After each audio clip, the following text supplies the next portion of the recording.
अस्सलाम वालेकुम दोस्तों। आज के दौर में हम इंसान दुनिया के किसी भी हिस्से में बिना किसी तकलीफ़ और परेशानी के बहुत जल्द और आसानी के साथ सफ़र कर सकते हैं। इसलिए कि हम इंसानों के पास हवाई जहाज़ जैसी तेज़ रफ्तार सवारी मौजूद है। लेकिन कभी आपने ये सोचा है कि इस हवाई जहाज़ को किसने ईजाद किया? तो आज इस वीडियो में हम हवाई जहाज़ को ईजाद करने वाले दो भाइयों की कहानी जानेंगे, जिन्हें आज दुनिया राइट ब्रदर्स के नाम से जानती है। तो इसकी शुरुआत हुई थी 1867 में, जब विल्बर राइट, और 1871 में जब ऑरविल राइट का बर्थ हुआ। उनके वालिद का नाम मिल्टन राइट था, जो कि एक चर्च में फादर थे। 1878 में उनके वालिद ने उन्हें एक उड़ने वाला खिलौना दिया था, जो कि रबर की मदद से उड़ता था। खेलते हुए जब खिलौना टूट गया तो दोनों भाइयों ने इसी तरह का एक खिलौना बनाया।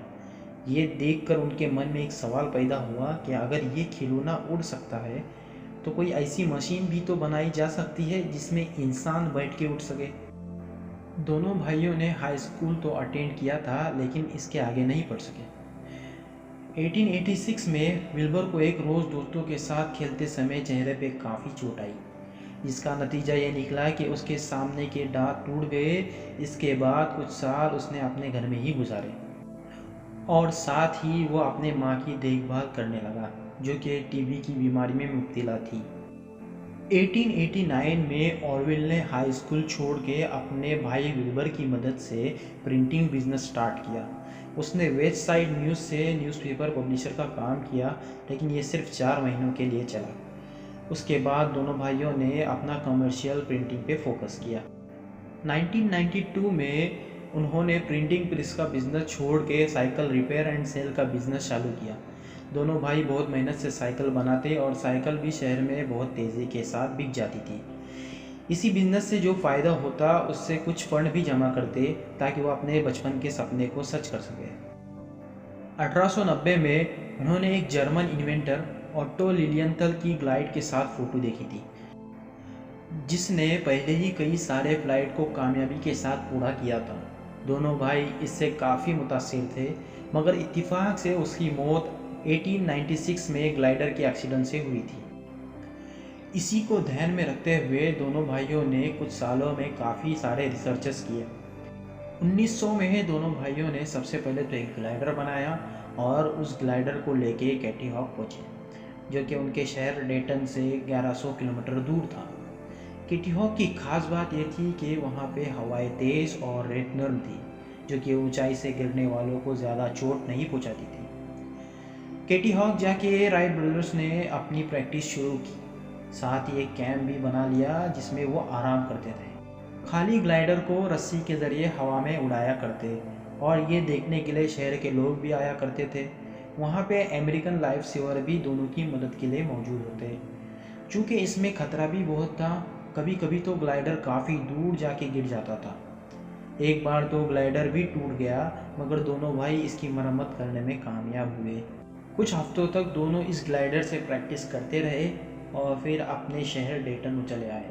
1901 में जब दोनों भाई वापस केटी हॉक आए तो इस बार उनके पास ग्लाइडर का एक एडवांस डिज़ाइन था, जो कि पिछले बार के एक्सपीरियंस को ध्यान में रख के बनाया गया था। यह ग्लाइडर पिछले वाले से बेहतर उड़ता था, लेकिन इसमें एक प्रॉब्लम थी कि दोनों भाई इसे अपनी मर्ज़ी से नहीं उड़ा पाते थे। इसी वजह से दोनों भाई नाराज़ होकर जल्द ही अपने शहर वापस आ गए। 1902 में दोनों भाई फिर से कैटी हॉक पहुँचे। इस बार का ग्लाइडर पिछले वाले से काफ़ी बेहतर था। ग्लाइडर हवा में हिलता डुलता भी नहीं और साथ ही अब दोनों भाई इसे अपनी मर्ज़ी से चला भी सकते थे। ये कामयाबी एक ऐसे फॉर्मूले से मिली थी जिसे आज भी हवाई जहाज़ में इस्तेमाल किया जाता है। वो थी 3 axis control. Number 1 lateral motion, number 2 up and down, number 3 side to side. इस बार दोनों भाई खुशी से अपने शहर लौटे और इरादा किया कि अगली बार वो इंजन वाला ग्लाइडर उड़ा के हिस्ट्री में अपना नाम लिख देंगे। बहुत सालों की मेहनत और बहुत सारे टेस्ट के बाद दोनों भाई दिसंबर 1903 में एक राइट फ्लायर लेके केटी हॉक पहुँचे। ग्लाइडर उड़ाने के लिए इसमें मोटर भी लगाई हुई थी और दोनों ने फैसला किया कि वो इसे 14 दिसंबर को उड़ाएंगे। अब प्रॉब्लम ये थी कि इस पहली इंसानी फ़्लाइट का क्रेडिट दोनों में से कौन लेगा, विल्बर या ऑरवेल। इसका फैसला कॉइन उछाल के किया गया, जिसमें विल्बर राइट जीत गया। विल्बर ने उड़ान भरते समय एक गलती कर दी, जिसकी वजह से फ्लायर का कुछ हिस्सा डैमेज हुआ। 2-3 दिन की मरम्मत के बाद 17 दिसंबर को फ्लायर फिर से उड़ने के लिए तैयार था। विल्बर ने फ्लायर का विंग पकड़ के उसे ट्रैक पे ले आया, क्योंकि इस बार विल्बर की जगह ऑरविल को फ्लायर उड़ाने का मौका मिला और ऑरविल ने एक कामयाब उड़ान भरी। एन उड़ान के मौके पे ही ऐतिहासिक फ़ोटो भी ली गई। फ्लायर ने 12 सेकंड तक उड़ान भरी और 120 फीट का फासला भी तय किया। उस दिन दोनों भाइयों ने टोटल 4 उड़ान भरी। आखिरी उड़ान विल्बर ने उड़ाई, जो कि 59 सेकंड की सबसे लंबी उड़ान थी। इसे विल्बर 852 फीट की दूरी तक ले गया। लेकिन चौथी उड़ान के बाद कुछ यूँ हुआ कि हवा बहुत तेज़ हुई और फ्लायर कहीं दूर जा गिरा। इस वजह से फ्लायर को काफ़ी नुकसान हुआ और ये फ्लायर कभी भी ठीक नहीं हो सका।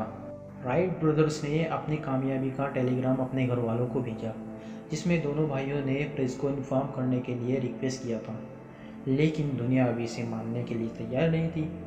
डेटन के जर्नल ने ये कहते हुए न्यूज़ नहीं पब्लिश की कि ये फ़्लाइट बहुत छोटी है, जबकि टेलीग्राफ ऑपरेटर ने उनका मैसेज लीक किया वर्जीनिया न्यूज़पेपर को। इसने बहुत ही गलत खबर न्यूज़पेपर में लिख दी। दोनों भाई अपने घर वापस चले आए और एक नया फ्लायर भी बना लिया। अब वो इस फ्लायर पे अपने एक्सपेरिमेंट करते करते 2 साल का वक्त भी गुजर गया। 1905 में उनका फ्लायर काफ़ी एडवांस हो चुका था और वो इसे बेचना चाहते थे।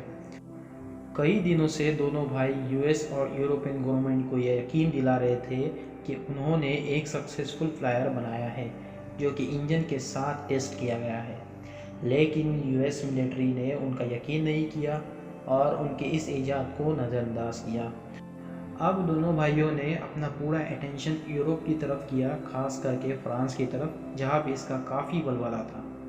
1907 में राइट ब्रदर्स पहली बार यूरोप गए और वहाँ की गवर्नमेंट और बिजनेसमैन से आमने सामने बातचीत की। जाने से पहले ऑरविल ने अपना नया बनाया हुआ मॉडल ए फ्लायर फ्रांस शिफ्ट कर दिया था, ताकि वहाँ पे मुजाहरे कर सके।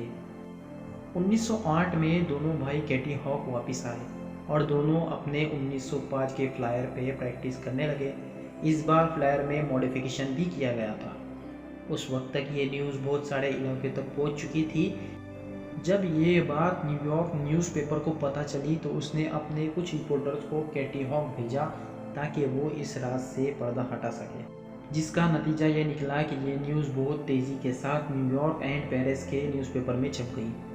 ये देखकर यूएस मिलिट्री भी इनके इस फ्लायर का डेमो देखने के लिए तैयार थी और दूसरी तरफ यूरोप से भी कई बुलावे आ रहे थे।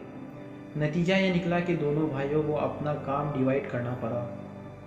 विल्बर यूरोप के लिए निकल गया और ऑरविल वाशिंगटन डीसी के रास्ते। सितंबर 1908 में ऑरविल ने वर्जीनिया के फौजी अड्डे फोर्ट मेयर में अमेरिकी फौजी अफसर के सामने कामयाब उड़ान भरी। कुछ कामयाब उड़ान के बाद ऑरविल के साथ एक हादसा पेश आया। हुआ यूं कि ऑरविल ने अपने साथ अमेरिकी फ़ौज के एक लेफ्टिनेंट थॉमस सेल्फ्रिज को भी साथ बैठाया। फ्लायर उड़ने में तो कामयाब रहा, लेकिन उड़ान के दौरान फ्लायर का एक प्रोपेलर टूट गया। इसमें लेफ्टिनेंट थॉमस सेल्फ्रिज की मौत हो गई और ऑरविल को काफ़ी चोट आई, जिसकी वजह से ऑरविल ज़िंदगी भर लकड़ी के सहारे चलता रहा। कुछ हफ्ते के बाद ऑरविल ठीक होके यूरोप अपने भाई विल्बर के पास पहुंच गया। अब दोनों भाई अलग अलग कंट्री में जाके अपनी ये ईजाद लोगों को दिखाने लगे। विल्बर ने कुछ ऑफिसर को फ्लायर में सवारी भी कराई और 2 फ्रांस के पायलट को ट्रेन भी किया। इनकी वापसी पर डेटन में काफ़ी लोगों का हजूम भी जमा हुआ। अमेरिकी मिलिट्री ने राइट ब्रदर्स को फ्लाइट बनाने का और ट्रेनिंग देने का भी कॉन्ट्रैक्ट दिया। 1909 में राइट प्लेन के नाम से अपनी कंपनी बनाई। जहां विल्बर प्रेसिडेंट थे, वही ऑरविल इस कंपनी के वाइस प्रेसिडेंट थे। 1912 में 45 साल की उम्र में टाइफाइड की वजह से विल्बर की मौत हुई। इसकी वजह से ऑरविल को बड़ी परेशानियों का सामना करना पड़ा। 1915 में ऑरविल ने राइट कंपनी को $1 मिलियन में बेच दिया और फिर अपनी आगे की ज़िंदगी में एरोनॉटिक्स से जुड़ी हुई कंपनी और बोर्ड में काम किया। सन 1948 में 76 साल की उम्र में हार्ट अटैक की वजह से ऑरविल भी चल बसे। ऑरविल को भी वही दफन किया गया जहां उनके भाई विल्बर को और उनकी बहन कैथरीन को दफन किया गया था। तो उम्मीद है कि आपको राइट ब्रदर्स के बारे में काफ़ी कुछ जानने को मिला होगा। अगर वीडियो अच्छा लगा तो प्लीज़ इस वीडियो को लाइक कीजिए, शेयर कीजिए और मेरे चैनल को सब्सक्राइब भी कीजिए। साथ ही बेल आइकन को भी दबाइए ताकि कोई आने वाली वीडियो मिस ना हो। तो चलिए मिलते हैं नेक्स्ट वीडियो में।